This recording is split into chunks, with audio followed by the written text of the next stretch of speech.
రాముడిని రాజకీయాల్లోకి లాగి ఓట్లను రాబట్టుకోవాలని బీజేపీ యత్నిస్తుందని కాంగ్రెస్ సీనియర్ నేత వి హనుమంతరావు విమర్శించారు. అయోధ్య రామ మందిరానికి కాంగ్రెస్ వ్యతిరేకమని బీజేపీ నేతలు తప్పుడు ప్రచారం చేస్తున్నారని, రాముడికి కాంగ్రెస్ వ్యతిరేకం కాదని చెప్పారు. మోదీ పిలిచినప్పుడే అయోధ్యకు వెళ్ళాలా అని ప్రశ్నించారు. దేవుడిపై అందరికీ భక్తి ఉంటుందని, తాము కూడా వీలైనప్పుడల్లా అయోధ్య రాముడిని దర్శించుకుంటామని తెలిపారు. 25 కోట్ల మంది పేదల జీవితాలను కాంగ్రెస్ అతలాకుతలం చేసిందని మోదీ చెప్పడం విడ్డూరంగా ఉందని విహెచ్ అన్నారు. మోదీ ప్రభుత్వం కార్పొరేట్లకు అనుకూలంగా వ్యవహరిస్తుందని విమర్శించారు. నోట్ల రద్దు తర్వాత చిరు వ్యాపారాలు రోడ్డున పడ్డారని అన్నారు. మద్దతు ధర పెంచాలని రైతుల డిమాండ్ను పట్టించుకోవడం లేదని ఆవేదన వ్యక్తం చేశారు.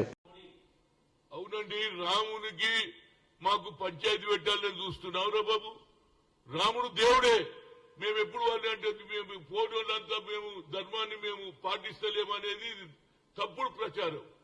భక్తి అనేది అందరికి ఉన్నది, భక్తి ఎవరికి లేదు. దేవుని మీద భక్తి అందరికి ఉంటది.